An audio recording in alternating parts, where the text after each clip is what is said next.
Ya, alhamdulillah, alhamdulillah, alhamdulillah hamdi, alhamdulillah hamdan katsiran mubarakan fi, nahmaduhu wa nasta'inu wa nastaghfiru wa nastahdi wa natubu ilaih. Wa la na'budu illa iyyah wa natawakkulu alaih. Allahumma fasholli wa sallim wa barik ala sayyidina wa habibina wa syafiina wa maulana Muhammad wa ala alihi wa sahbihi wa zuriyati. Wa man tabi'ahum bi ihsan ila yaumi hadza wa ba'di. Alhamdulillah, alhamdulillah amin. Segala puji bagi Allah yang masih memberikan kita nikmat, terutama nikmat untuk digerakannya kita di agenda kebaikan, digerakannya hati kita, dan juga menggerakkan jari-jari kita ya supaya bisa berkumpul di ruangan Zoom pagi hari ini. Alhamdulillah. Maka dari itu kita buka kajian reminder tafsir tematik, kajian tafsir tematik pada pagi hari ini dengan baca basmalah bersama-sama. Bismillahirrahmanirrahim. Dan juga tilawah. Insyaallah akan dibacakan surat Ali Imran ayat 190 sampai 190. Bagi Bapak Ibu anggota peserta yang ingin tilawah dapat ikuti ya. A'udzu billahi minasy syaithanir rajim.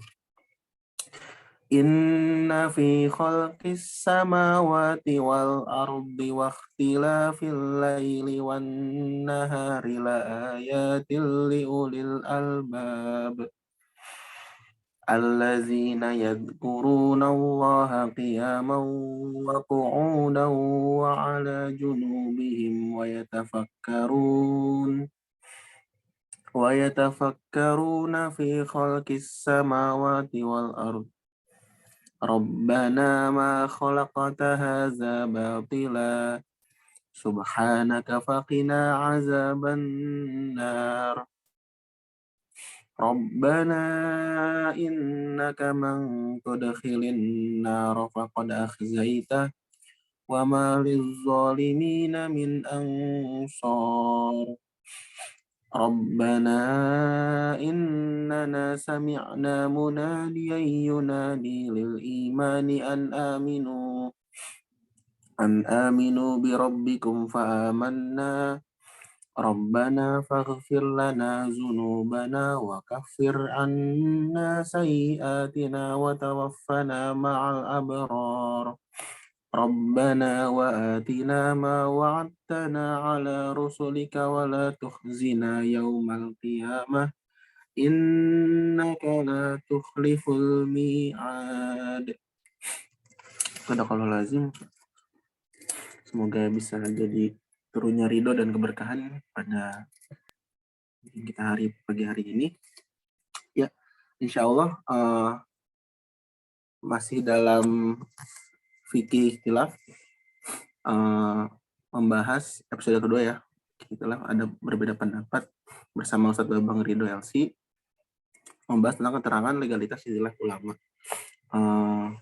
Namun sebelumnya izinkan untuk mengajak berdoa bersama karena Kang Faisal juga mungkin ada saudara-saudara kita juga yang lainnya sedang kurang sehat atau mungkin diuji dengan ujiannya. Semoga diberikan kesehatan dan segera diberikan kelancaran ya, dan juga Subhanallahi Quran Al-Fatihah.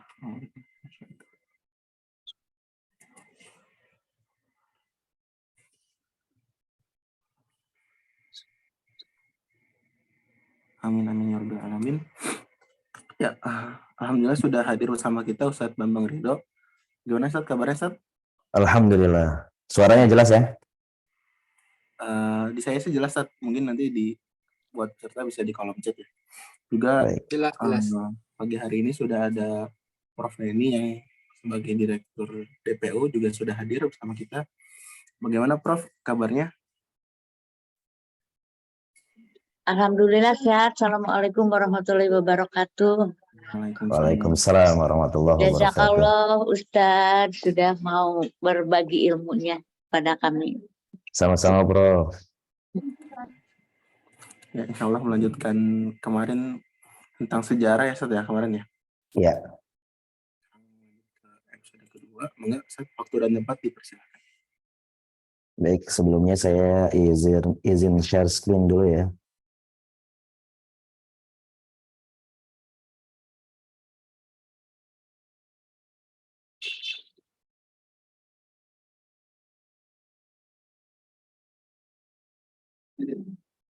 Baik, bismillahirrahmanirrahim.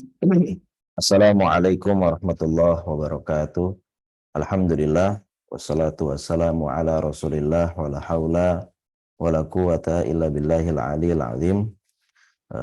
Yang saya hormati Ibu Profesor Neni sebagai Direktur DPU Darul Hikam, dan kawan-kawan semua yang insya Allah selalu dalam lindungan dan rahmat Allah Subhanahu wa Ta'ala. Kita insya Allah akan melanjutkan materi kita, yang mana kali ini kita akan membahas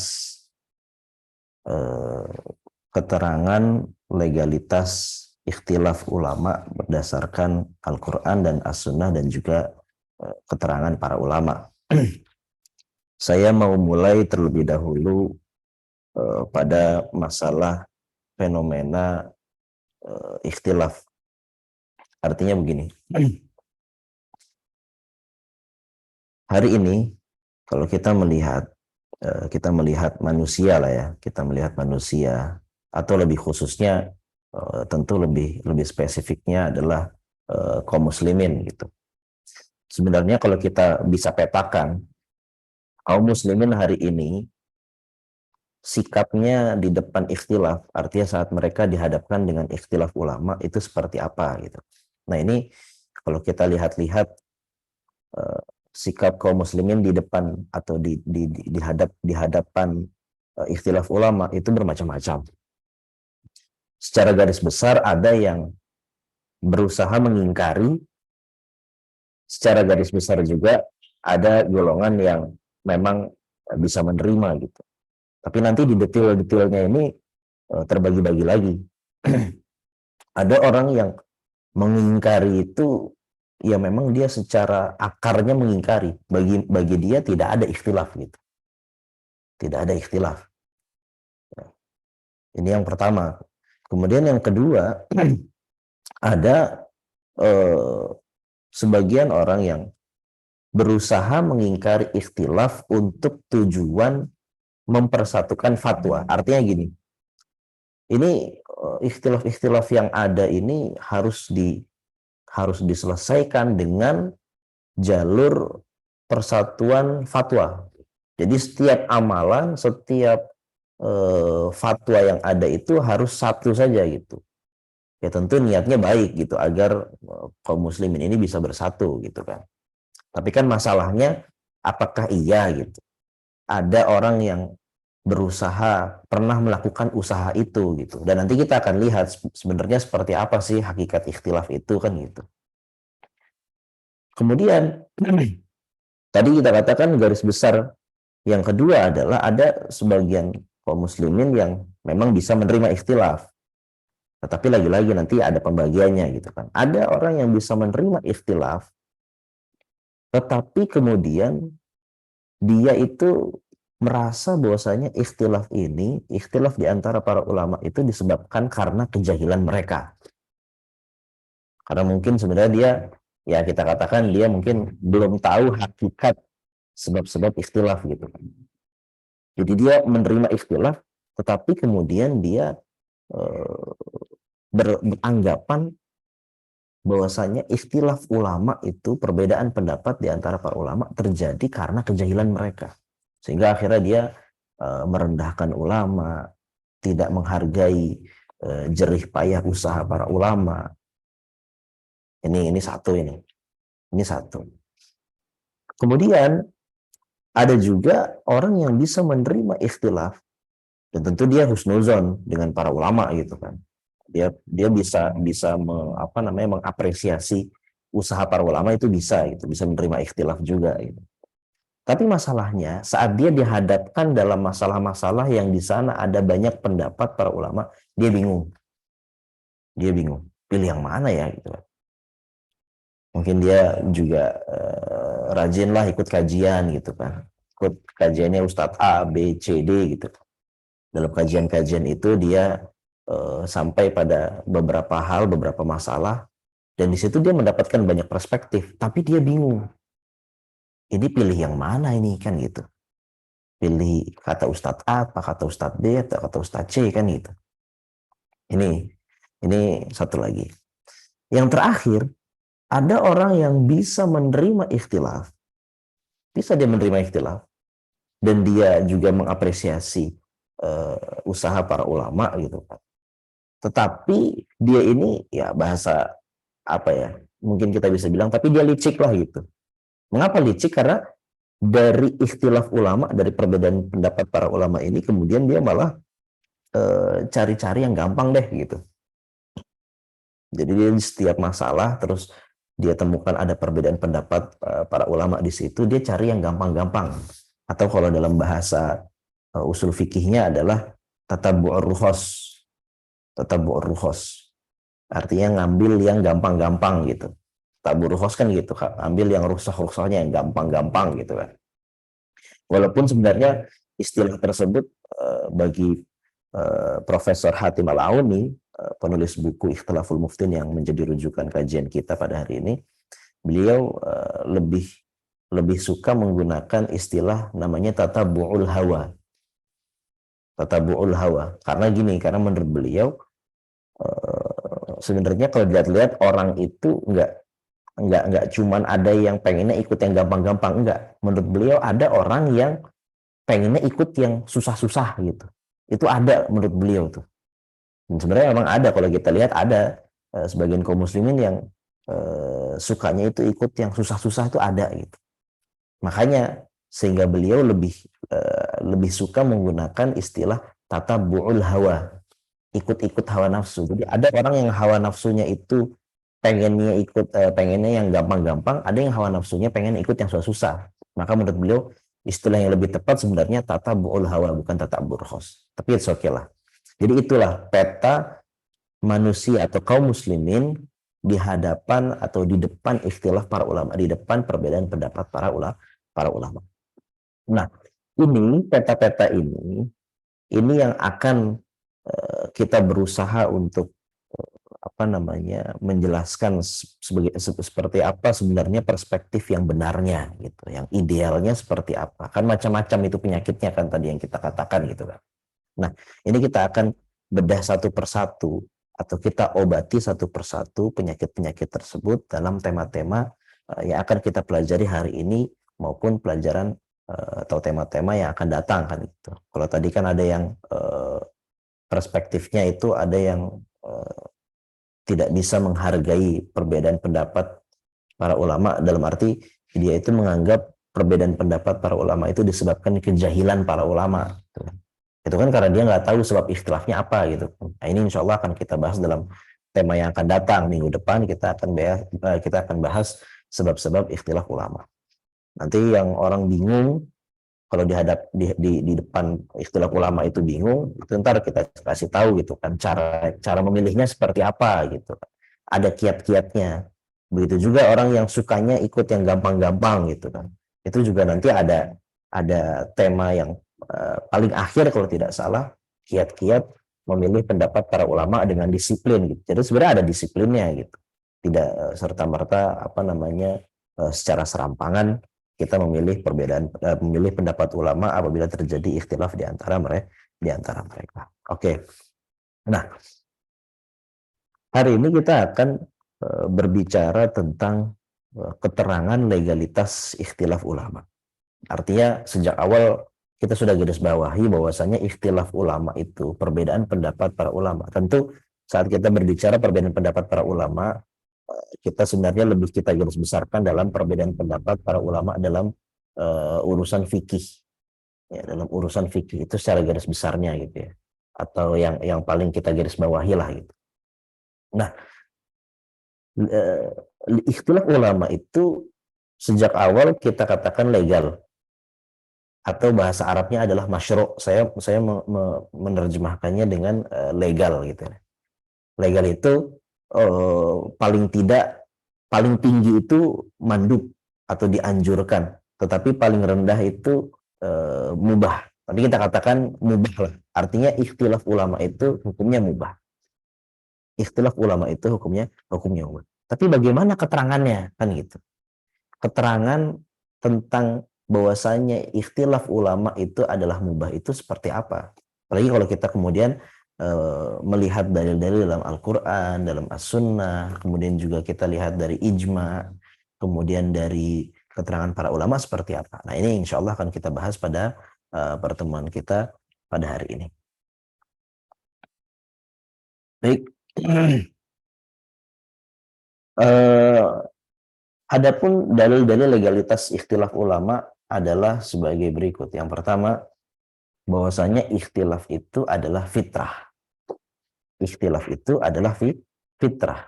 Artinya seorang manusia itu diciptakan oleh Allah Subhanahu wa taala, dilahirkan ke muka bumi ini dengan fitrah. Dan fitrahnya di antara fitrah manusia adalah ikhtilaf atau berbeda-beda.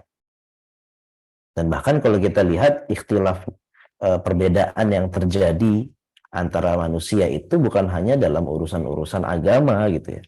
Tetapi bahkan dalam urusan-urusan yang lain juga gitu kan. Artinya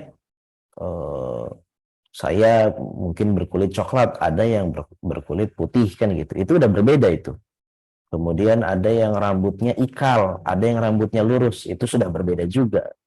Bukan hanya dalam masalah agama gitu, tapi dalam masalah-masalah secara umum juga begitu gitu. Begitu juga misalnya saya sukanya baju warna putih, nanti ada orang yang sukanya baju warna biru. Nah, itu kan ikhtilaf secara akarnya gitu kan. Dan itu adalah fitrah sebagaimana ditegaskan oleh Allah Subhanahu wa taala dalam surat Hud ayat 118 sampai ayat 119, bagaimana dalam screen kita ini Allah Ta'ala berfirman, walau sya'a rabbuka laja'alan nasa ummatan wahidah wa la yazaluna mukhtalifin illa man rahima rabbuka walidzalika khalaqahum wa tammat kalimatu rabbika la amla anna jahannama minal jinnati wan nasi ajma'in. Allah Ta'ala berfirman, jikalah Tuhanmu menghendaki, tentu dia menjadikan manusia umat yang satu, tetapi mereka senantiasa berselisih pendapat, kecuali orang-orang yang diberi rahmat oleh Tuhanmu, dan untuk itulah Allah menciptakan mereka. Di sini kita ingin garis bawahi firman Allah Subhanahu wa taala, walidzalika khalaqahum. Walidzalika khalaqahum. Menurut Ibnu Abbas, walidzalika khalaqahum adalah walil ikhtilafi khalaqahum. Bahwasanya Allah Subhanahu wa taala menciptakan kita emang untuk berbeda-beda. Ini tafsiran Ibnu Abbas, dan ini juga pilihan pendapat dari Al-Imam Al-Hasan Al-Basri, begitu juga dari kalangan para salaf yang lainnya, begitu juga ini pilihan pendapat Imam Malik dan juga pilihan pendapat Ibnu Jarir At-Tabari. Jadi menurut ayat ini, ikhtilaf itu adalah fitrah manusia. Ikhtilaf adalah fitrah manusia. Kalau fitrah manusia adalah ikhtilaf kan gitu, maka kan tidak mungkin agama Islam yang sering kita sebut dengan agama fitrah, agama yang menjunjung tinggi fitrah manusia, kemudian mengharamkan apa yang menjadi fitrah manusia. Kan tidak mungkin. Islam itu kan agama yang fitrah. Dan di antara fitrah manusia adalah ikhtilaf, berbeda-beda. Termasuk juga berbeda pendapat gitu ya. Maka ini jelas, ikhtilaf itu adalah fitrah. Ini dalil menunjukkan bahwasanya ikhtilaf itu legal ya. Bahkan tadi kita katakan secara umum dalam bingkai yang sangat besar, itu ikhtilaf itu memang adalah fitrah gitu. Apalagi untuk urusan-urusan yang memang cukup kompleks seperti masalah-masalah fikih. Kita sebut kompleks karena nanti kita akan tahu dalam pembahasan sebab-sebab ikhtilaf itu kita akan tahu sebenarnya banyak faktor yang melatar belakangi para ulama itu berbeda pendapat. Ini dalil yang pertama. Kemudian adapun dalil yang kedua adalah bahwasanya ikhtilaf itu adalah keniscayaan.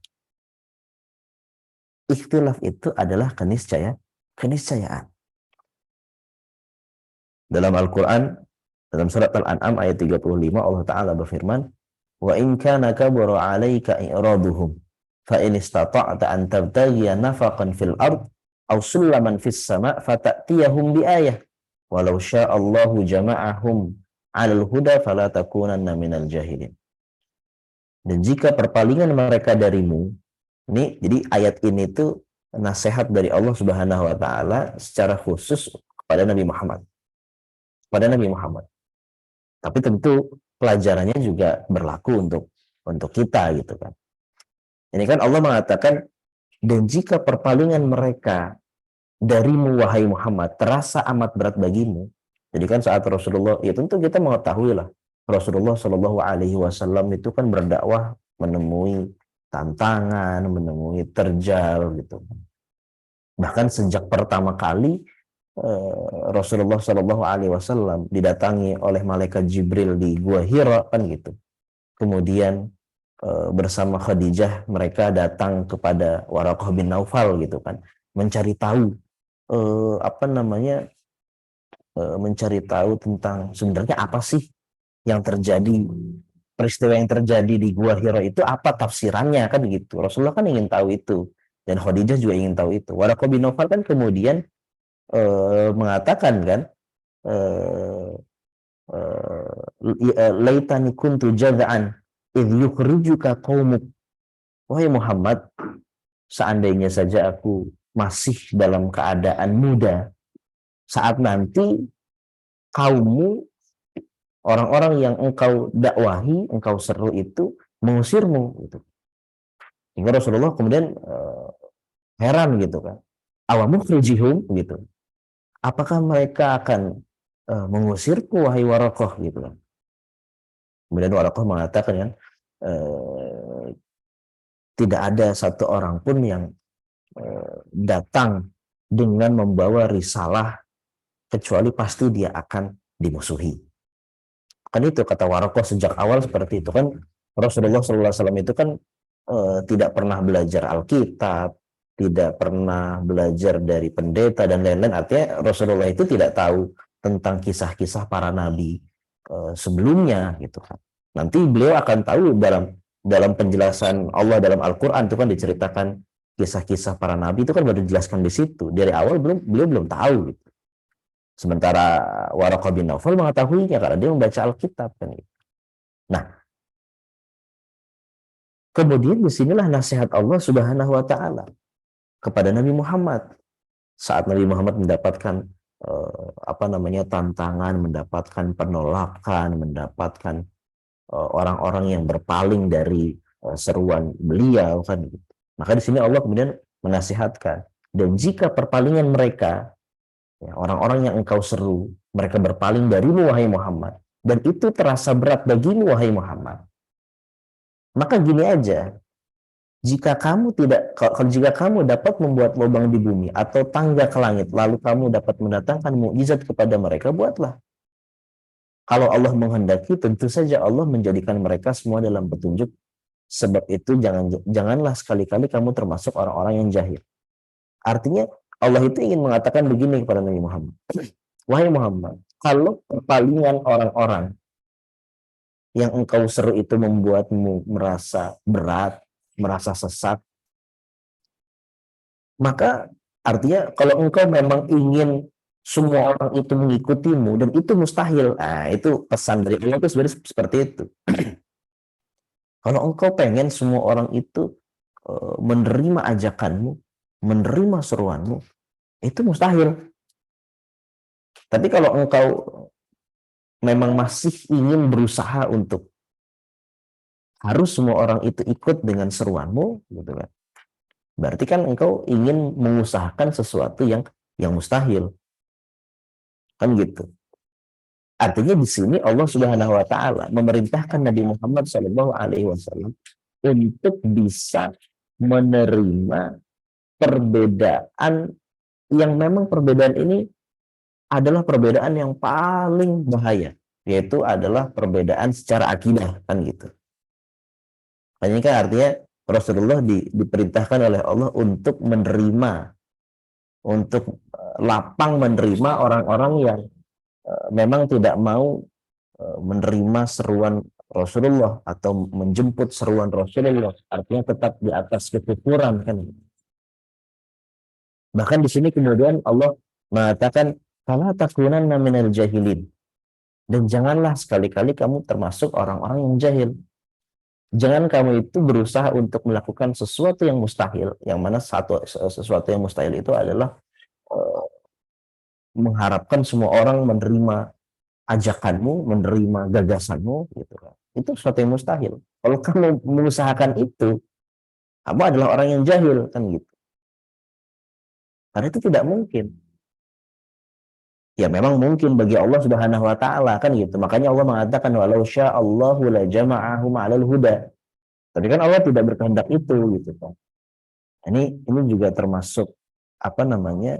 Dalil ya, bahwasanya ikhtilaf itu ya legal, boleh. Kalau Rasulullah Shallallahu alaihi wasallam diperintahkan oleh Allah untuk bisa menerima kenyataan perbedaan pendapat, bahkan dalam perbedaan yang paling besar bahayanya, yaitu kekufuran, ya apalagi kalau untuk hal-hal yang berada di bawah itu levelnya, gitu kan, dalam perbedaan masalah fikih, gitu.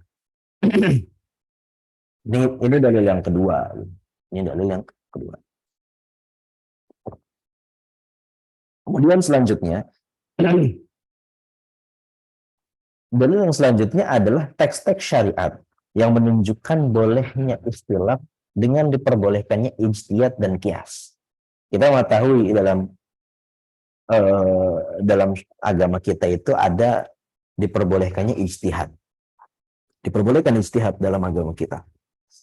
Dan tentu kalau diperbolehkan ijtihad, maka ijtihad seseorang dengan orang yang lainnya kan itu tidak mesti sama, gitu kan, hasilnya. Bahkan seringnya berbeda, gitu kan. Seringnya hasilnya berbeda. Maka dengan adanya teks-teks syariat dalam Al-Quran maupun dalam As-Sunnah yang memperbolehkan seseorang untuk berijtihad, tentu yang diperbolehkan untuk berijtihad adalah orang-orang yang berkompetensi, gitu, yang punya alat-alatnya, gitu. Dan juga boleh dan kita juga diperbolehkan qiyas, melakukan analogi hukum. Itu kan menunjukkan bahwasanya boleh juga ikhtilaf. Karena tadi hasil dari ijtihad itu kan tidak mesti sama, gitu. Coba kita lihat misalnya dalam surat Al-Anbiya. Surat Al-Anbiya ayat 78 sampai ayat 79. Allah Ta'ala berfirman, wa Dawuda wa Sulaimana idh yahkumani fil harthi idh nafashat fihi ghanamul qaumi wa kunna li hukmihim syahidin wa fahamnaha Sulaiman wa kullan atayna hukman wa ilma wa sakharna ma'a Dawuda al-jibala yusabbihna wa tawra wa kunna fa'ilin. Nah, di sini kan cerita tentang ada satu masalah, kan gitu. Ada satu masalah di mana ada tanah atau ada pekarangan yang dirusak oleh kambing yang dimiliki oleh seseorang atau satu kaum, kan gitu. Kemudian di sini ada dua orang hakim atau ada dua orang mujtahid, gitu kan. Ada Nabi Daud, ada Nabi Sulaiman, kan gitu. Nah, kemudian ternyata setelah Nabi Daud berijtihad, Nabi Sulaiman berijtihad, gitu, dan ternyata hasilnya berbeda, hasil ijtihad mereka berdua ini berbeda. Nah, ini kemudian Allah dengan jelas mengatakan fafahamna Sulaiman. Fafahamnaha Sulaiman. Kami mengatakan bahwasanya yang lebih tepat ijtihadnya adalah Sulaiman, kan gitu. Tetapi kemudian yang uniknya adalah ayat penggalan ayat selanjutnya, gitu. Wa kullan atayna hukman wa ilman. Dan setiap dari mereka yang berdua ini, artinya Nabi Daud dan Nabi Sulaiman, atayna hukman wa ilman, kami memberinya kekuasaan dan kami memberikannya ilmu. Jadi di sini Allah menjelaskan ada perbedaan pendapat, ada ikhtilaf yang tentu dihasilkan dari ijtihad, kan gitu. Artinya itu boleh. Bahkan lebih dari itu kan wa kullan ataina hukman wa ilman. Dan setiap dari Nabi Daud dan Nabi Sulaiman kami berikan kekuasaan dan kami berikan ilmu. Ini artinya ada pujian dari Allah Subhanahu wa taala untuk orang-orang yang berijtihad. Jadi bukan ijtihadnya saja yang diperbolehkan, tetapi juga dipuji orang yang berijtihad. Tentu kalau orang memiliki kompetensi kan gitu. Nah ini begitu pula dalam hadis yang diriwayatkan oleh Amr bin al-As radhiyallahu anhu. Bahwasanya ia mendengar Rasulullah sallallahu alaihi wasallam bersabda, "Idza hakamal hakim fajtahada thumma asaba falahu ajran, wa idza hakama fajtahada thumma akhta falahu ajrun." Rahul Bukhari wa Muslim. Di hadis ini lebih jelas lagi nih. Kalau seorang hakim atau seorang mujtahid, dia berijtihad, thumma asaba, kemudian dia ijtihadnya menepati kebenaran, falahu ajran, maka dia dapat dua pahala. Pahala satu, pahala menepati kebenaran, pahala yang kedua adalah pahala ijtihad kan gitu. Wa idza hakama fajtahada thumma akhta'a falahu ajrun. Tapi kalau ada orang ijtihad kemudian ijtihadnya belum tepat, salah gitu kan ya. Falahu ajrun. Dia dapat satu pahala. Dia tidak berdosa, dia dapat satu pahala. Pahala itu adalah pahala ijtihadnya. Ini kan rangka ini sabda Rasulullah ini kan dalam rangka memuji orang yang berijtihad. Sampai orang yang berijtihad walaupun dia salah dia dapat satu pahala. Tidak berdosa tapi dapat satu pahala. Kan begitu. Ya kan? Jadi ini juga menunjukkan bahwasanya teks-teks syariat itu menunjukkan ada dan bolehnya ikhtilaf. Bahkan dalam hal ini tadi kita sebutkan mujtahidnya dipuji ya, memiliki pujian dari Allah Subhanahu wa taala. Ini dalil yang ketiga. Selanjutnya dalil yang keempat. Dalil yang keempat adalah pengakuan syariat atas ikhtilaf yang terjadi di zaman Rasulullah Shallallahu Alaihi Wasallam. Artinya Rasulullah Shallallahu Alaihi Wasallam sebagai utusan Allah, tentu beliau adalah sumber syariat. Wa may yantiqu 'anil hawa in huwa illa wahyun yuha. Rasulullah kan gitu. Rasulullah tidak berbicara dengan hawa nafsunya, tetapi Rasulullah itu berbicara sesuai dengan wahyu. Nah, Rasulullah sebagai sumber syariat, beliau mengakui bahwasanya ikhtilaf itu ada dan boleh.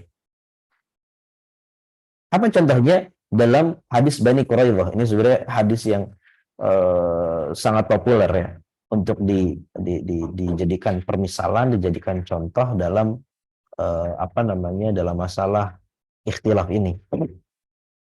Jadi kan gini, kalau kita mengingat bagaimana kisah perang Al-Ahzab gitu kan. Perang Al-Ahzab itu kan di mana para orang-orang kafir Quraisy gitu ya dan aliansinya gitu. Jadi memang orang-orang kafir Quraisy ini dikumpulkan, diprovokasi oleh orang-orang Yahudi gitu kan untuk menyerang Madinah gitu. Untuk menyerang Madinah gitu kan. Sehingga kemudian berkumpullah 10.000 pasukan ingin mengepung Madinah.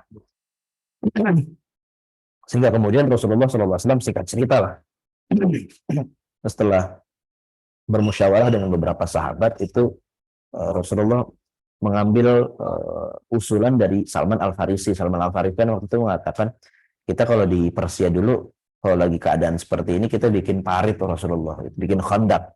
Nah kemudian Rasulullah bikin khandak gitu kan, panjang itu kan, panjang dan dalam dari ujung dari ujung barat sampai ujung timur lah katakan seperti itu gitu. Untuk agar 10.000 pasukan ini tidak bisa masuk gitu kan. Nah kemudian di belakang, cuma masalahnya di belakang itu Rasulullah sebenarnya aman, tapi di sana ada perkampungan Bani Quraidah.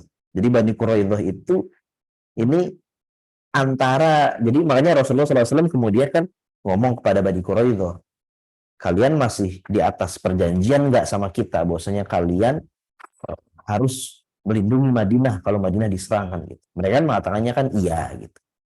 Tetapi ternyata setelah dia dibisiki oleh orang-orang Yahudi, oleh Huyai bin Akhtab kalau nggak salah, dan satu lagi itu Abu Ammar apa siapa gitu. Akhirnya mereka berkhianat lah, Bani Quraidah berkhianat gitu kan. Sehingga akhirnya Bani Quraidah ini akan menjadi pintu pembuka serangan kan gitu untuk menyerang kaum muslimin di Madinah. Sehingga akhirnya Rasulullah SAW setelah selesai mengurusi Al-Ahzab ini, aliansi pasukan ini, akhirnya beliau kan hitungannya seperti oke, kita sekarang ngurusin Bani Quraidah. Maka kata Rasulullah SAW saat pergi dari perang Ahzab kemudian ke Bani Quraidah, itu kan beliau mengatakan an la yusalliyanna ahadun adz-dzuhra illa fi Bani Quraidah. Kata Rasulullah, jangan ada yang salat zuhur kecuali kalau dia sudah sampai di Bani Quraidah. Itu kata Rasulullah SAW seperti itu. Nah, ternyata manusia itu atau para sahabat itu akhirnya terbagi dua setelah mendengarkan perintah Rasulullah, jangan ada yang salat zuhur kecuali sudah sampai di Bani Quraidah, di perkampungan Bani Quraidah. Itu para sahabat terbagi menjadi dua. Fatakhawwafa nasun fautal waqti fasallau duna Bani Quraidah. Ada sebagian sahabat dia memahaminya, wah, jangan sampai kita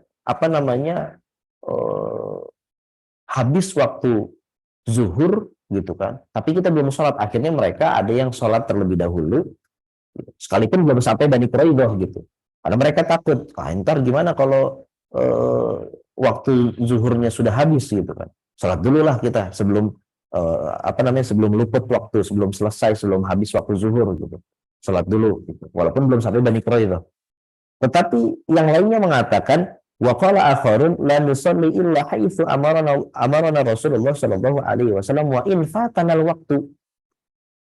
Ada sebagian yang lain yang memahaminya, para sahabat itu, ya sudah, pokoknya kita harus sampai Bani Quraidah dulu baru kita sholat zuhur. Maupun itu sudah habis waktu zuhurnya atau belum kan gitu. Jadi terbagi dua para sahabat memahami perintah Rasulullah SAW itu. Nah, akhirnya kan terbagi dua.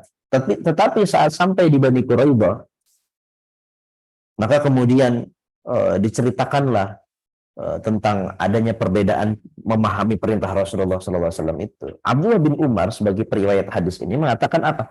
Fama anna fawahidan minal fariqain.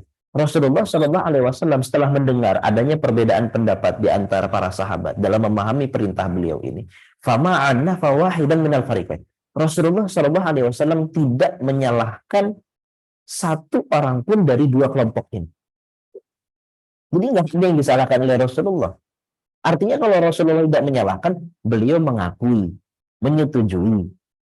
Kan nggak mungkin Rasulullah SAW melihat kesalahan, melihat kemaksiatan, kemudian tidak diingkari. Itu mustahil bagi Rasulullah.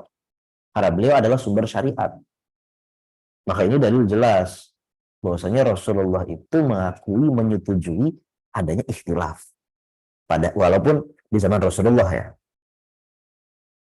Walaupun itu terjadi zaman Rasulullah Shallallahu Alaihi Wasallam. Ini dalil yang keempat. Kemudian dalil yang selanjutnya adalah ijma. Ijma itu konsensus. Ijma itu para ulama mengatakan kekuatan hukumnya itu sangat kuat. Karena kan ijma gini ya, ijma itu kan sumbernya itu kan adanya ijma itu memang ada sumber dari Al-Quran maupun dari sunnah, kan itu jelas itu ya. Ijma itu kan ada karena memang ada landasan dari Al-Quran dan sunnah. Contohnya kalau di as-sunnah itu kan sabda Rasulullah SAW, la tajtami'u ummati ala dhalalatin. Ini termasuk keistimewaan dan kekhususan yang dimiliki oleh umatnya Rasulullah SAW, yang tidak dimiliki umat-umat sebelumnya. La tajtami'u ummati ala dhalalatin. Umatku itu mustahil mereka itu bersepakat di atas kesesatan. Mustahil. Atas dasar itu kan, itu ijma itu ada gitu. Jadi seluruh kaum muslimin bersepakat dalam satu hal itu bisa, itu mungkin. Salah satu hal yang disepakati oleh seluruh kaum muslimin itu adalah pengakuan ikhtilaf pada kadarnya tentu ya. Ikhtilaf pada kadarnya. Dan juga adanya ijma atas hidup berdampingan dengan ikhtilaf. Jadi ikhtilaf bisa diterima. Itu ijma kaum muslimin sejak dari dahulu, sejak zaman dahulu. Sejak zaman sahabat hingga hari ini. Nanti kita akan nukilkan beberapa petuah salaf dan juga teladan salaf dalam ikhtilaf seperti apa gitu. Nah, di antara yang menukil ijma adalah Imam An-Nawawi. Al-Imam An-Nawawi dalam syarahan beliau terhadap Sahih Muslim, beliau mengatakan ikhtilaf dalam istinbat furu' agama atau dalam masalah furu' agama gitu ya, dalam masalah cabang-cabang agama dan diskusi ahli ilmu padanya dalam rangka saling memberi manfaat dan menampakkan kebenaran serta ikhtilaf mereka dalam hal ini bukanlah perkara yang terlarang. Bukan hal yang terlarang ini. Bahkan diperintahkan sebenarnya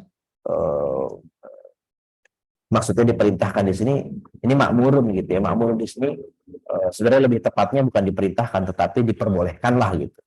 Diperbolehkan, bahkan diperbolehkan dan merupakan keutamaan yang nampak. Kaum muslimin telah ijma atas perkara ini, atas adanya ikhtilaf, atas adanya berdampingan dengan ikhtilaf ini sejak zaman sahabat hingga hari ini. Ini kata Imam An-Nawawi. Dan ini banyak lah nukilan-nukilan yang semisal ini ada banyak seperti nukilan juga dari Al-Qadhi'iyah dan lain-lain itu ada. Jadi ijma itu hukumnya kuat. Ijma itu hukumnya kuat. Oke. Sekarang coba kita lihat ungkapan para salaf, ungkapan ulama salaf yang menunjukkan bahwasanya ikhtilaf itu mubah. Ikhtilaf itu mubah. Ada beberapa. Ya, contohnya seperti ini. Al-Imam Al-Qasim bin Muhammad bin Abi Bakar As-Siddiq. Ini cucunya berarti ya. Cucunya Abu Bakar As-Siddiq. Jadi Abu Bakar As-Siddiq punya anak namanya Muhammad. Muhammad punya anak namanya Al-Qasim. Berarti ini cucunya Abu Bakar As-Siddiq gitu kan. Nah, Al-Imam Al-Qasim ini beliau ini adalah salah satu ahli fikih dari Madinah dari kalangan senior tabi'in. Jadi kalau senior tabi'in berarti kan tabi'in itu kan orang-orang yang beriman dan dia menemui para sahabat, itu kan disebut tabi'in. Tabi'in ada tabi'in senior, ada tabi'in junior kan gitu. Tabi'in senior itu adalah orang-orang yang kalangan tabi'in yang menemui para sahabat yang sudah senior. Ada nanti senior junior tabi'in. Junior tabi'in berarti adalah kalangan tabi'in. Dia melihat bertemu para sahabat-sahabat yang junior, artinya sahabat-sahabat yang mungkin dulu di era-era akhir Rasulullah itu dia masih kecil lah gitu. Usianya masih belia gitu. Apa kata Al-Imam Al-Qasim? Al-Imam Al-Qasim mengatakan Allah telah memberikan manfaat dengan adanya ikhtilaf para sahabat Rasulullah Shallallahu Alaihi Wasallam, sehingga tidak seorang beramal dengan salah satu pendapat mereka kecuali itu merupakan keluasan dan kebaikan atas apa yang ia kerjakan. Jadi di sini kita garis bawahi perkataan Imam Al-Qasim bahwasanya itu merupakan keluasan. Ikhtilaf itu adalah keluasan, sa'ah atau si'ah. Ikhtilaf itu adalah keluasan atau si'ah.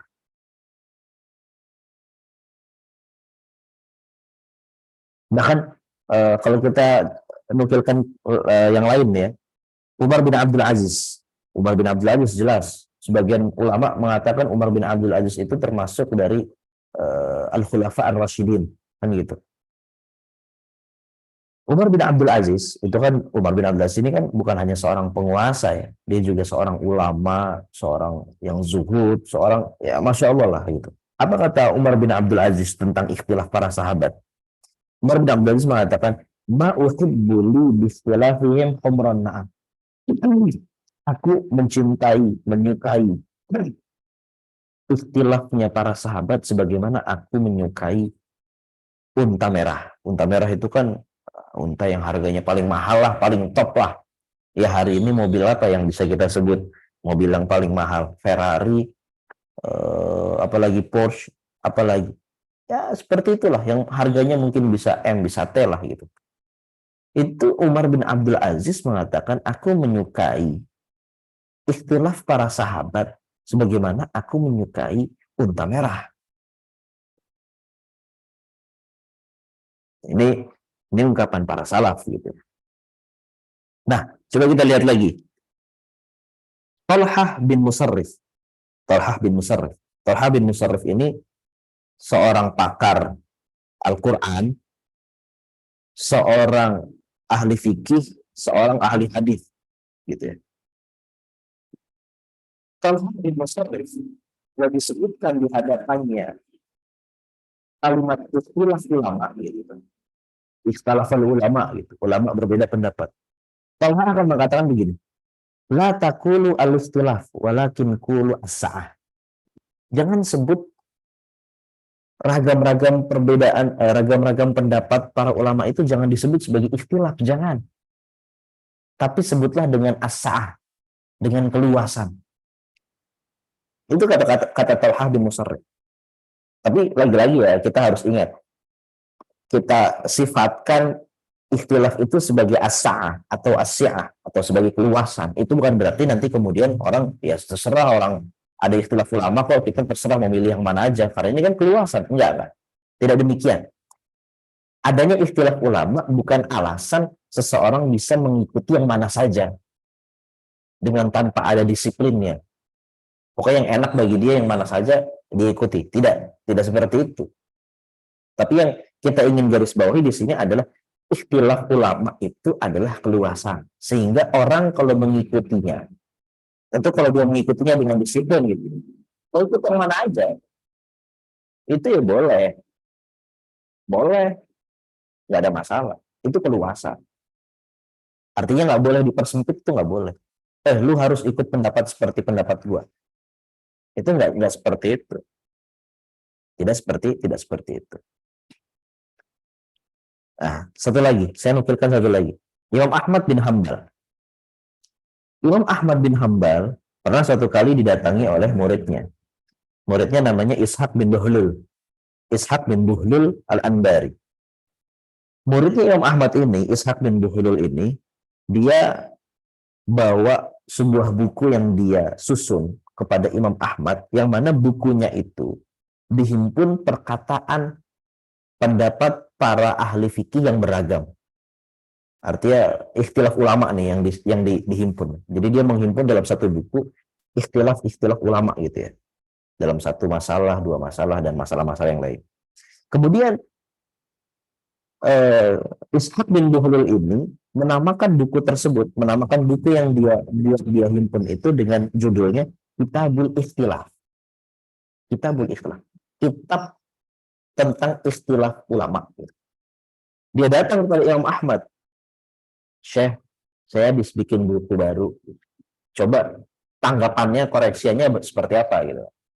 Apa kata Imam Ahmad? Imam Ahmad mengatakan, la tusammihu kitabul ikhtilaf walakin sammihi kitabul as-sa'ah. Kok kamu kasih judul nama kok judul buku ini kok kitab al-ikhtilaf? Jangan kasih judulnya kitab al-ikhtilaf, jangan. Tetapi berikanlah judulnya kitab besar, kitab keluasan. Imam Ahmad bin Hambal. Imam Ahmad bin Hambal. Oke? Nah, kemudian kawan-kawan yang dirahmati Allah,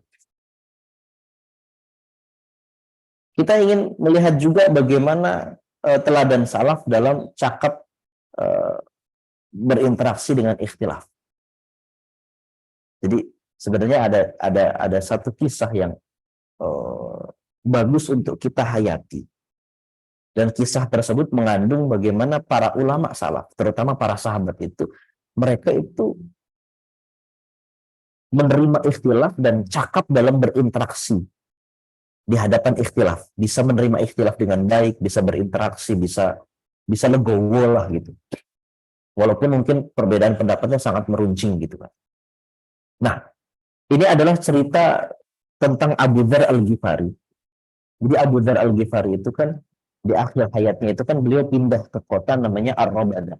Ar-Rabadah itu hari ini ada di Saudi. Jadi kalau kita cek lah di Google Maps gitu kan, kota Ar-Rabadah, dan kita akan dapatkan Ar-Rabadah itu di pelang-pelangnya itu biasanya dituliskan Abu Dzar City gitu. Abu Dzar City. Jadi itu dulu Abu Dzar Al-Ghifari pindah ke kota Rabadah dan wafat di situ. Dan di kota Ar-Rabadah itu nggak ada orang pada saat itu. Nah, itu kenapa kisah pindahnya Abu Dzar Al-Ghifari ke Rabadah itu apa gitu kan. Nah ini, jadi diceritakan oleh Zaid bin Wahab. Zaid bin Wahab, suatu hari kan di Ar-Rabadah, dia lewat Ar-Rabadah ketemu Abu Dzar Al-Ghifari. Sehingga dia kan bertanya kepada Abu Dzar, kenapa sih kok engkau pindah ke kota ini, ke Ar-Rabadah ini nggak ada orang kok. Sepi, nggak ada orang. Maka disitulah kemudian Abu Dzar bercerita. Gitu. Abu Dzar bercerita apa? Abu Dzar bercerita gini, jadi dulu Abu Dzar itu tinggal awalnya di Syam, di Palestina gitu. Pada saat itu di Syam itu gubernurnya adalah Muawiyah bin Abi Sufyan. Ini cerita ini di masa kepemimpinan Khalifah Utsman bin Affan. Suatu hari di Syam, Abu Dzar itu berbeda pendapat dalam masalah fikih dengan Muawiyah bin Abi Sufyan. Yaitu mereka berbeda pendapat dalam masalah Allah kan berfirman dalam surat At-Taubah ayat 34, Allah Ta'ala berfirman walladzina yaknizuna adz-dzahaba wal fiddata wa la yunfiqunaha fi sabilillah fabashshirhum bi'adzabin alim. Dan orang-orang yang menimbun emas dan peraknya dan tidak menginfakkannya di jalan Allah Subhanahu wa taala fabashshirhum bi'adzabin alim, maka berikanlah berita kepada mereka bahwasanya mereka akan mendapatkan azab yang sangat pedih. Nah, Muawiyah memahami ayat tersebut, bahwasanya ayat tersebut itu turun untuk orang-orang kafir, bukan untuk orang-orang yang beriman. Tetapi Abu Dzar Al-Ghifari, pendapat beliau, ayat tersebut itu berlaku untuk orang yang beriman dan juga untuk orang yang kafir. Sehingga Abu Dzar Al-Ghifari itu menurut beliau ya sudah, kalau orang punya emas, orang punya perak gitu kan harus segera diinfakkan, tidak boleh ditimbun-timbun gitu kan. Karena menurut Abu Dzar Al-Ghifari ada hadis Rasulullah SAW yang mengatakan, Rasulullah bersabda, "Ma uhibbu anna limithla Uhudin dzahaban unfikuhu kullahu illa salasata dananir." Rasulullah pernah mengatakan seperti ini menurut Abu Dzar Al-Ghifari gitu ya. Ini dalil yang dijadikan penguat pendapat Abu Dzar Al-Ghifari, bahwasanya Rasulullah pernah bersabda, tidaklah aku memiliki emas seperti gunung Uhud, pasti aku akan infakkan seluruhnya kecuali aku tinggalkan hanya 3 dinar saja. Hanya 3 dinar. 3 dinar itu kan kurang lebih 3 kali 4 gram lah. 12 gram. Satu gunung Uhud diinfakkan semuanya. Kalau kata Rasulullah, kalau aku punya gunung Uhud atau punya emas 1 gunung Uhud, aku infakkan semuanya kecuali 3 dinar, kecuali 12 gram. Itulah hadis itu dijadikan oleh Abu Dzar alasan bahwasanya ayat tersebut itu berlaku untuk orang yang beriman dan untuk orang yang kafir kan gitu. Tapi masalahnya Abu Dzar di sini berbeda pendapat bersama kebanyakan para sahabat. Muawiyah dan yang lain-lainnya itu berbeda pendapat mereka sama bahwasanya ayat tersebut hanya berlaku bagi orang-orang kafir. Gitu. Tapi Abu Dzar mengatakan itu berlaku untuk orang kafir, untuk orang beriman juga kan gitu. Sehingga meruncing gitu kan. Masalahnya ada orang-orang yang tidak cakap dalam menerima ikhtilaf ini, artinya di selain para sahabat gitu ya. Sehingga akhirnya Muawiyah mengirim surat kepada Utsman. Dan Utsman akhirnya memanggil Abu Dzar. Ya memanggil dengan baik gitu ya. Memanggil dengan cara yang sopan kan gitu. Sehingga kemudian Abu Dzar menerima panggilannya Utsman bin Affan. Jadi bayangkan semuanya dalam bingkai adab sopan, dalam bingkai kemuliaan. Muawiyah juga tidak memaksa Abu Dzar untuk kok engkau mengatakan seperti ini sih, enggak juga. Cuma saat Muawiyah melihat orang-orang masyarakat di sekitar ini mungkin kurang kondusif menerima perbedaan pendapat ini gitu kan. Maka dia mengatakan kepada Utsman gitu kan. Utsman juga kemudian memanggil Abu Dzar, dan Abu Dzar menerima undangan untuk ke Madinah itu, diterima dengan lapang hati gitu kan. Nah, setelah Abu Dzar sampai ke Madinah dan kemudian viral kan gitu. Viral itu di Madinah tuh viral sampai kemudian Abu Dzar itu mengatakan apa? Faqadimtuha faqathara 'alayyan nas hatta ka'annahum lam yarawni qabla dzalik. Itu orang-orang saat mengetahui ada peristiwa itu, ada viral itu, berita itu, orang-orang itu di Madinah itu seakan-akan melihatku, seakan-akan belum pernah melihatku gitu. Gimana ya? Melihatku seakan-akan belum pernah mengenal gitu. Jadi kayak memberikan pandangan sinis gitu kan orang-orang itu. Sehingga kemudian dia menceritakan hal tersebut, ketidakenakan itu dia ceritakan kepada Utsman bin Affan, dan Utsman bin Affan kemudian memberikan solusi. Kata Utsman bin Affan apa? Dengan cara yang sesopan-sopannya, Utsman kemudian mengatakan kepada Abu Dzar, in syi'ta tanahaita fakunta qariban. Ini sajalah Abu Dzar. Kalau engkau mau, silakan engkau mungkin bisa berpindah ke kota yang lain. Fakunta qariban, engkau juga tetap sebagai kerabat gitu. Engkau adalah orang terdekat kami gitu. Artinya di sini penting, Utsman tidak bertanya, tidak menghakimi Abu Dzar, kenapa kok engkau nggak ganti pendapat aja? Enggak disuruh berubah pendapatnya, harus sama pendapatnya, enggak. Abu Dzar tidak diperintahkan itu, dikasih solusi aja. Kalau engkau mungkin merasa tidak nyaman, ya engkau boleh pindah gitu, boleh dikasih pilihan gitu loh. Kalau mau pindah silakan. Makanya kemudian Abu Dzar memilih pindah ke kota Ar-Rabadah kan gitu. Ini banyak pelajaran penting gitu ya. Bahwasanya, dan Abu Dzar tadi kan sudah dia menerima usulan dari Utsman bin Affan kan gitu. Jadi semuanya menyikapinya dengan baik, menyikapinya dengan penuh sopan, menyikapinya dengan penuh adab kan gitu. Ini kisah yang sangat bagus untuk bisa kita hidupkan kembali dalam kehidupan kita hari ini. Bagaimana harus kita itu berinteraksi dengan cakap di depan ikhtilaf. Di depan ikhtilaf. Kisah Imam Malik bin Anas. Kisah Imam Malik bin Anas. Imam Malik, kalau nggak salah kemarin sudah kita ceritakan. Imam Malik punya kesempatan, dia punya buku, punya Al-Muwatta, kitab hadis yang paling sahih sebelum ada Sahih Bukhari dan Sahih Muslim menurut para ulama. Diminta oleh beberapa khalifah dari Bani Abbasiyah untuk dijadikan bukunya itu sebagai standar amalan seluruh kaum muslimin di wilayah Daulah Abbasiyah. Tapi apa kata Imam Malik? Imam Malik kemudian menolak hal itu. Dan beliau mengatakan, fa inna ashab Rasulullah sallallahu alaihi wasallam ikhtalafu fil furu' wa tafarraqu fil afaq wa kullun 'inda nafsihi musib. Aku tidak mau buku dijadikan acuan, dijadikan standar untuk semua amalan manusia. Artinya manusia harus mengikuti apa yang aku katakan, aku tidak mau. Karena apa? Karena kata Imam Malik bin Anas, karena sesungguhnya seluruh para sahabat atau banyak sudah para sahabat Rasulullah yang sudah tersebar di seantero wilayah Islam gitu kan. Dan mereka juga berbeda pendapat. Wa kullun 'inda nafsihi musib, dan semua kan mengklaim bahwasanya dirinya benar. Artinya ya sudah, semua orang-orang itu sudah berbeda pendapat dengan banyaknya para sahabat yang berpindah ke sana sini dan mereka memiliki pendapatnya sendiri-sendiri.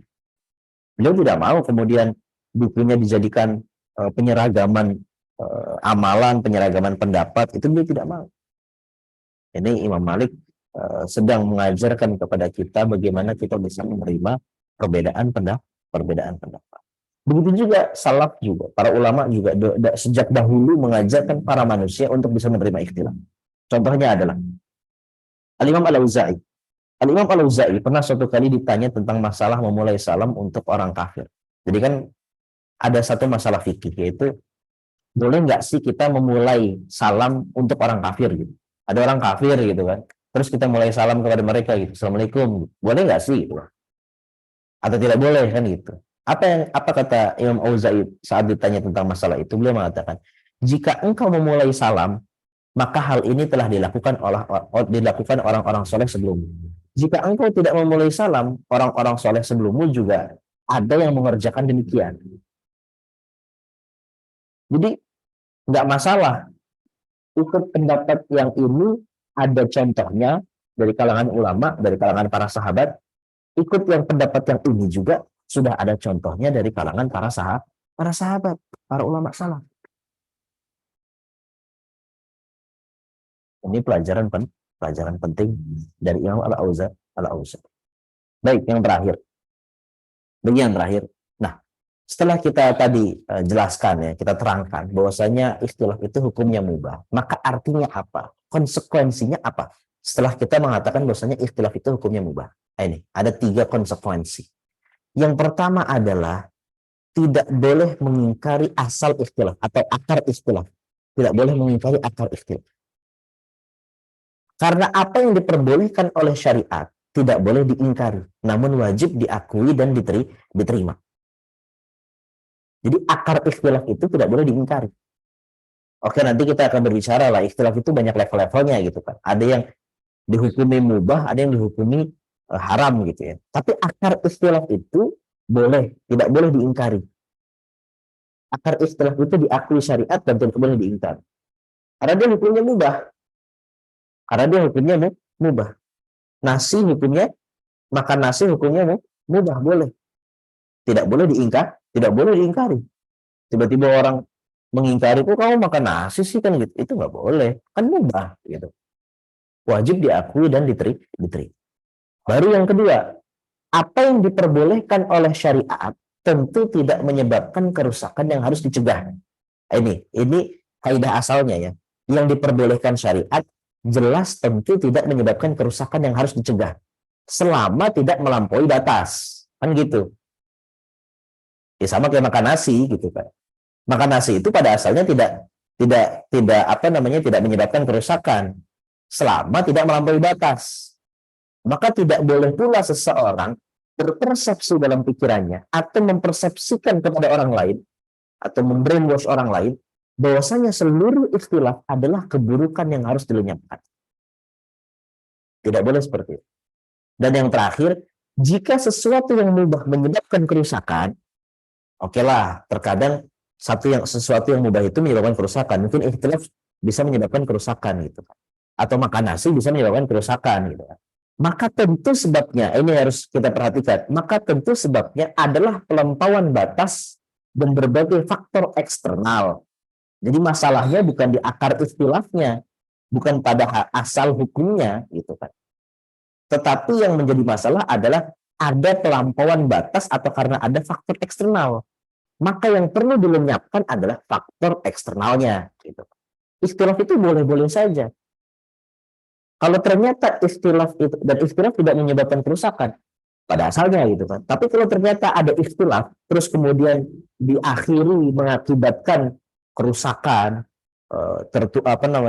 mungkin pertumpahan darah atau putusnya tali silaturahim, itu pasti bukan karena ikhtilafnya, tetapi karena faktor eksternalnya. Mungkin cara penyampaiannya salah, pemilihan diksinya salah, timingnya tidak tepat, atau faktor-faktor eksternal lain.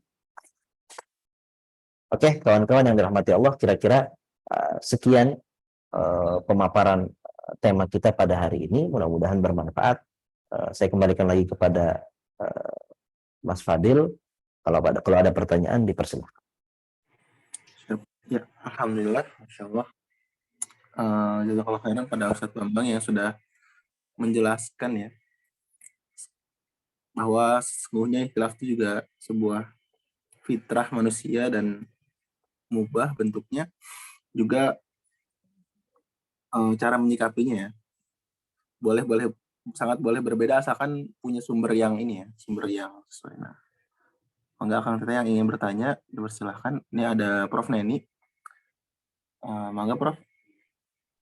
Ya, terima kasih Ustadz, paparannya sangat Bermanfaat dan relate ya dengan kehidupan kita sehari-hari.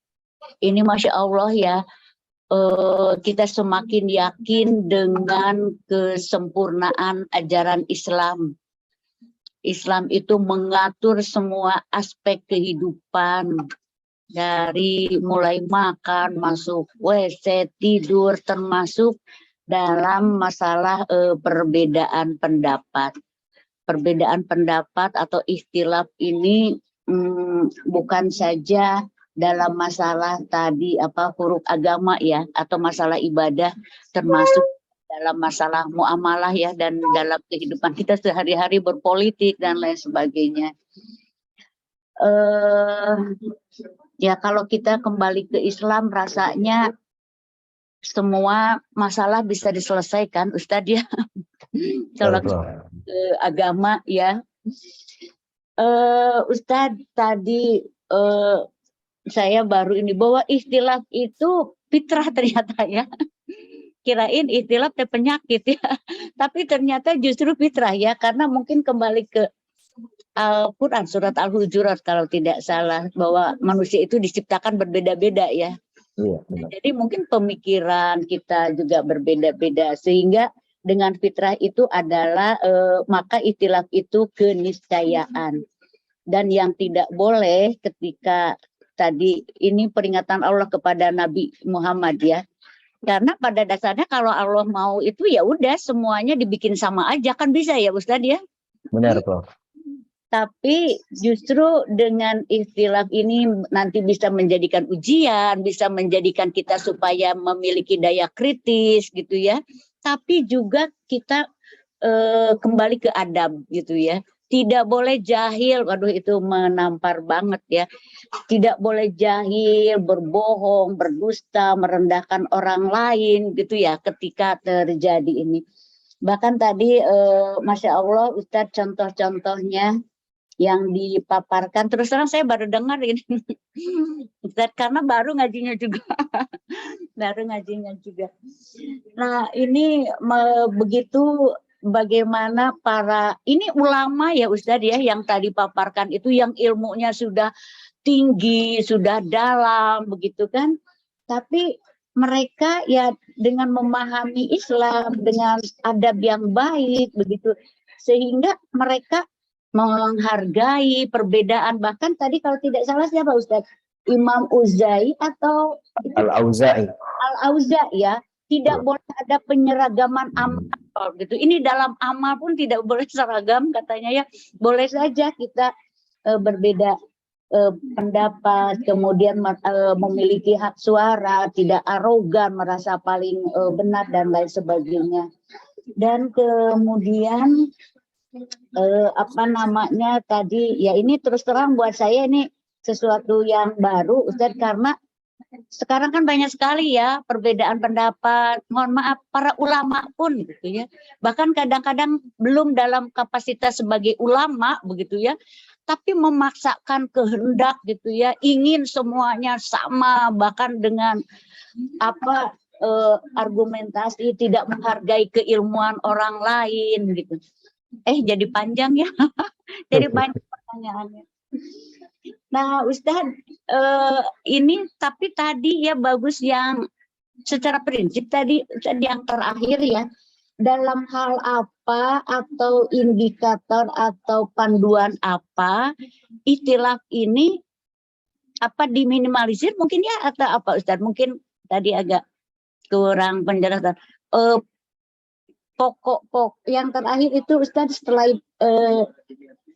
selain yang terakhir itu mungkin saya perlu penjelasan lagi yang yang eksternal perlu itu mungkin Ustadz. Menurut saya ini yang ini sangat penting sekali, atau memang nanti ada kajian khusus untuk yang selain terakhir ini. Ya. Jazakallah Ustadz, luar biasa ini mencerahkan untuk saya. Baik, Prof. Iya, tadi di yang paling akhir tadi itu adalah konsekuensi atau hasil dari setelah kita menetapkan bahwasanya ikhtilaf itu mubah adalah ada 3 poin gitu kan. Salah satu poinnya tadi adalah kalau ikhtilaf itu mubah, maka hal yang mubah itu kan jelas sebenarnya tidak pada asalnya tidak menyebabkan kerusakan gitu kan. Selama masih dalam batas-batas dan koridornya gitu. Kalau ternyata suatu hari ada hal yang mubah dan kita contohkan adalah ikhtilaf, kemudian kok dirasa menyebabkan kerusakan, maka harus kita sadari sebenarnya penyebabnya bukan ikhtilafnya gitu, tetapi adalah faktor eksternalnya. Nah, faktor eksternal ini nanti mungkin sepertinya kita akan bahas, Prof, dalam dalam adab-adab berikhtilaf, maksudnya dalam menyikapi ikhtilaf maupun nanti ikhtilaf yang mubah atau ikhtilaf yang haram ya, karena nanti kita akan membahas ada klasifikasi itu gitu ya, ada klasifikasi ikhtilaf mubah, ada ikhtilaf yang haram gitu, dan setiap ikhtilaf itu, setiap poinnya itu, setiap grupnya itu ada adab-adab yang tertentu gitu. Nanti mungkin kita di situ akan menyinggung lebih banyak lagi tentang faktor-faktor eksternal itu gitu. Kalau tadi sudah saya coba sampaikan sedikit, bahwasanya di antara faktor eksternal itu adalah waktu penyampaian atau cara penyampaian gitu kan. Jadi misalnya kalau katakanlah di sebuah kampung gitu kan, biasanya kan di sebuah kampung itu ya memang masyarakatnya terbiasa membaca kunut, katakan gitu kan, terbiasa membaca kunut subuh gitu. Suatu hari kemudian kita diminta menjadi imam gitu kan, dan kita adalah orang asing gitu kan, artinya kita bukan warga setempat. Nah, kemudian karena mungkin waktunya tidak pas atau mungkin tanpa diberikan pengetahuan terlebih dahulu, bahwasanya mungkin kita sebagai imam memilih pendapat yang tidak berkunut di waktu subuh gitu. Artinya saat dia ingin menerapkan pendapat yang dia pilih di tempat yang memang amalannya berbeda dengan pendapat yang dia pilih, itu kan karena mungkin timingnya kurang tepat atau tidak didahului dengan penjelasan-penjelasan yang tidak mengagetkan para audiens gitu kan, para jamaah, itu akhirnya malah menyebabkan kerusakan gitu kan. Akhirnya orang malah, waduh gimana sih nih, ustadznya kagak kunut gitu kan, kagak sah sholatnya ini gitu kan, dan lain-lainnya lah gitu. Atau bahkan sampai terjadi kerusakan, misalnya udahlah ustadz itu bukan Islam lagi tuh katanya gitu kan, mungkin seperti itulah gitu kan. Nah ini kan sebenarnya yang salah bukan ikhtilafnya.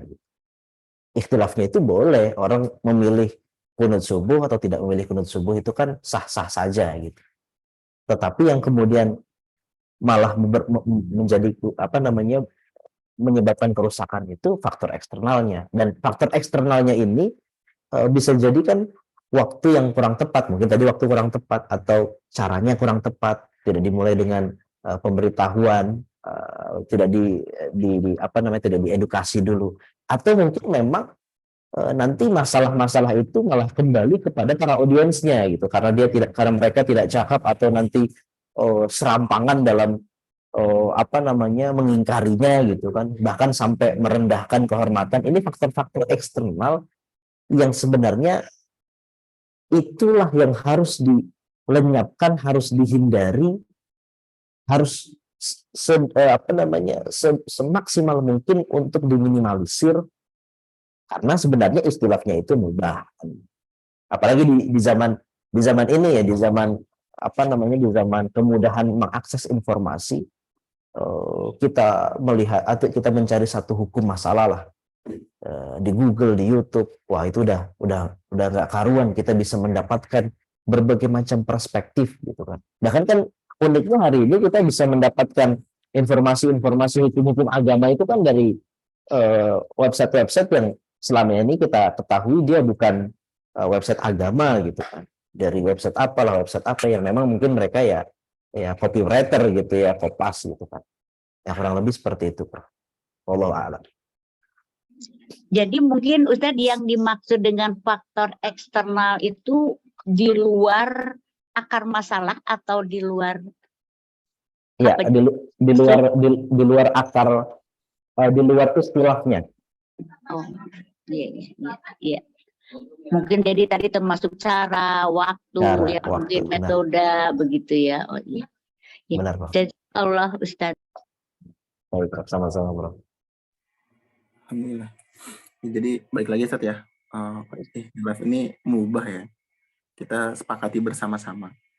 Mungkin ada 2 pertanyaan Ustaz, pada Teh Rizka Rahmawati dan Teh Alia. Semoga keburu.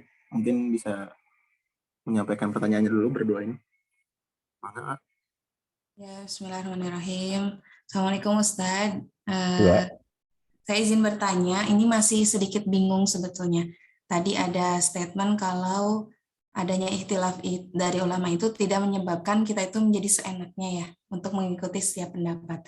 Nah itu ketika misalnya kita gitu ya dihadapkan dengan adanya ikhtilaf tersebut, mana atau seperti apa bagaimana kita harus bersikap untuk mengambil atau mengikuti gitu ya.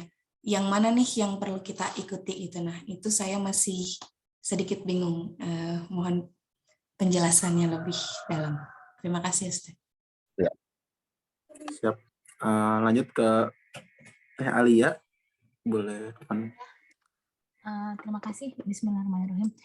Kalau saya ingin menanyakan ini Ustadz, sejauh mana ikhtilaf itu masih istilahnya diperbolehkan gitu ya. Jadi tadi kan disebutkan pada masalah-masalah furu ya. Nah itu mungkin saya sebagai awam kurang paham apa yang dimaksudkan dari masalah-masalah tersebut, cabang-cabang tersebut.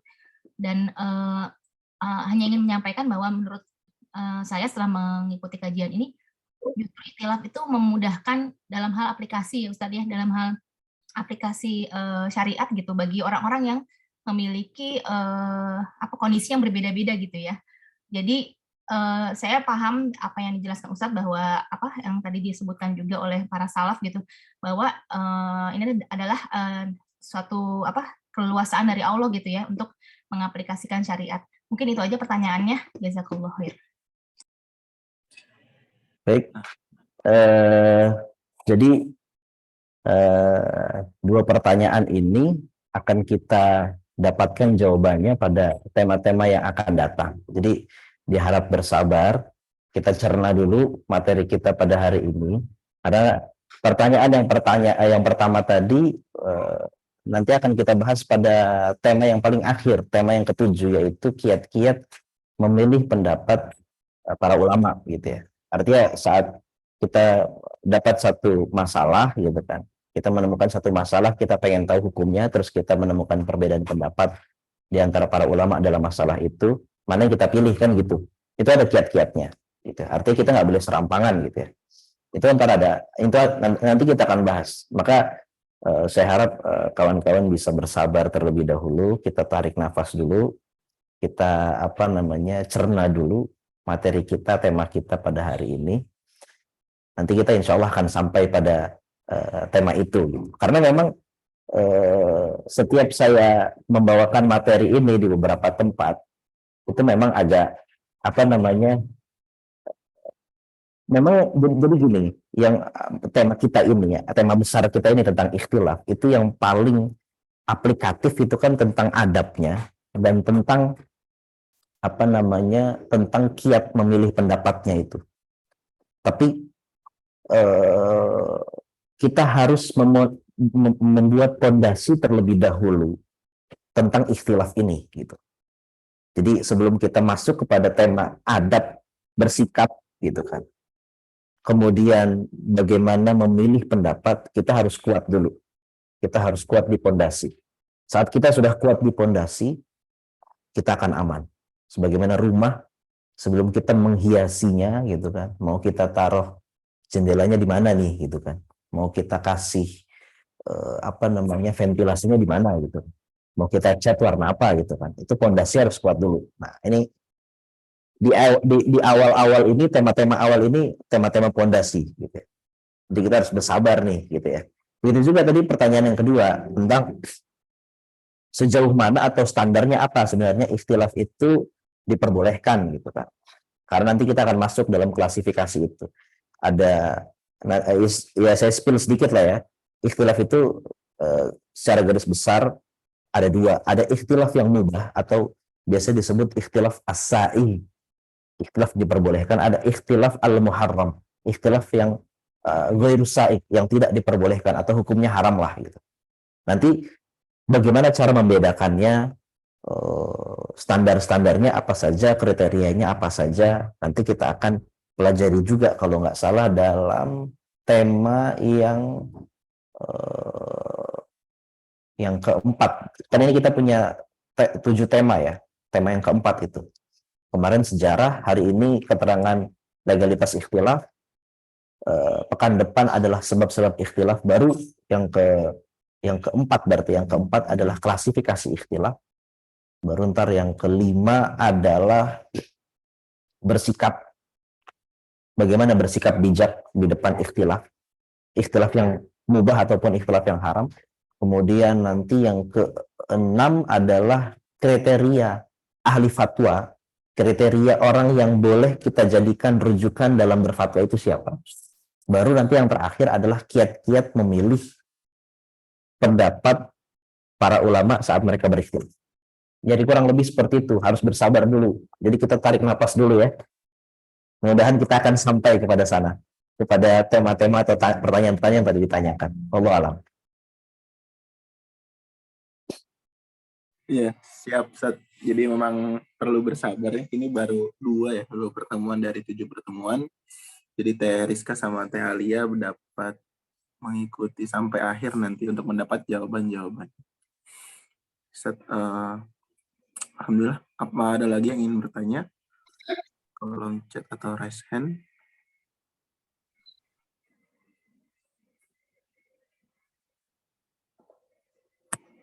Sepertinya sudah, Ustaz ya. Kalau di kolom chat mungkin ada.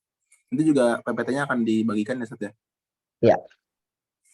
Jadi buat yang nanti mau nyatet atau mengutip bisa dilengkapi. Karena sudah durasi, Ustaz, boleh di closing statement dan juga doa penutup. Ustaz. Baik, closing statement saya adalah, jadi kita ini untuk bisa sampai pada hal-hal yang ideal tentu kuncinya adalah berilmu. Gitu. Dan berilmu itu kan tidak mengenal waktu, tidak mengenal tempat gitu ya. Dalam Al-Quran Allah Ta'ala berfirman, wa makanal mu'minuna liyanfiru kaffah walaula nafaru min kulli firqatin minhum ta'ifah liyatafaqahu fid din wa liyunziru qaumahum idza raja'u ilaihim la'allahum yahdharun. Itu kan ayat tentang jihad gitu ya. Jihad itu kan ya kalau dalam syariat kita lihat teks-teks syariat itu kan amalan tertinggi gitu kan. Jihad mau dengan harta maupun dengan jiwa itu kan amalan tertinggi gitu ya. Itu udah nyawa gitu. Nah, tetapi ternyata Allah Subhanahu wa taala dalam ayat itu mengatakan walaula nafara min kulli firqatin minhum ta'ifah. Sebaiknya ada orang dari setiap golongan liyatafaqahu fiddin. Apalagi kalau kita sekarang bukan dalam masa perang gitu, dan kita mungkin kita bukan sebagai prajurit perang, kita tidak punya kewajiban perang. Bahkan mungkin hari ini ada perang pemikiran gitu kan, yang mana pedangnya adalah, senjatanya adalah ilmu kan gitu. Maka jelas nih kita harus benar-benar mempersenjatai diri kita dengan ilmu. Nah, uniknya di situ Allah mengatakan liyatafaqahu fiddin. Lamnya itu lamul amr atau perintah. Liyatafaqahu fiddin. Ada perintah dari Allah. Yatafaqahu untuk bertafakuh, untuk berilmu. Dan uniknya di situ Allah menggunakan fi'il mudhari'. Fi'il mudhari' itu dalam gramatikal bahasa Arab dia sifatnya continue. Maka artinya berilmu itu kita harus continue dan kita harus selalu update. Sebagaimana kita dalam berdakwah, kita juga harus begitu, continue dan update. Karena perintahnya sama. Waliyunziru qaumahum. Ada lamul amr, kemudian ada fi'il mudhari'. Berarti ada perintahnya sifatnya continue. Jadi untuk mencapai sebuah poin ideal, kita harus tetap berilmu, dan berilmunya itu tidak mengenal ruang dan waktu. Jadi kita harus selalu berilmu, dimanapun itu, kapanpun itu, sekolah bisa berhenti, tetapi belajar tidak boleh berhenti. Belajar kita bisa di luar kampus, bisa di luar sekolah, bahkan di rumah, bahkan dimanapun kita harus tetap selalu menjadi pembelajar, menjadi pengkaji, menjadi orang yang selalu menuntut ilmu, dan kita berharap mudah-mudahan Allah memberikan kita taufik, memberikan kita kesehatan untuk bisa selalu beramal soleh. Kurang lebih demikian. Wassalamualaikum warahmatullahi wabarakatuh. Waalaikumsalam warahmatullahi wabarakatuh. Alhamdulillah, amin. Terima kasih banyak pada Ustadz Bambang Ridho untuk waktu, ilmu, dan juga kesempatannya. Semoga ridho. Mari kita cukupkan dengan baca hamdalah bersama-sama. Alhamdulillah. Istighfar sebaik-baiknya. Astagfirullahaladzim. Dan juga doa subhanaka Allahumma wa bihamdika asyhadu an la ilaha illa anta astaghfiruka wa atubu. Ya, insyaallah rekamannya akan diupload. Nah, bila taqaddar, wassalamualaikum warahmatullahi wabarakatuh. Assalamualaikum warahmatullahi wabarakatuh. Jazakallah Ustaz. Sehat-sehat Sadayana. Sama-sama, Bro. Assalamualaikum.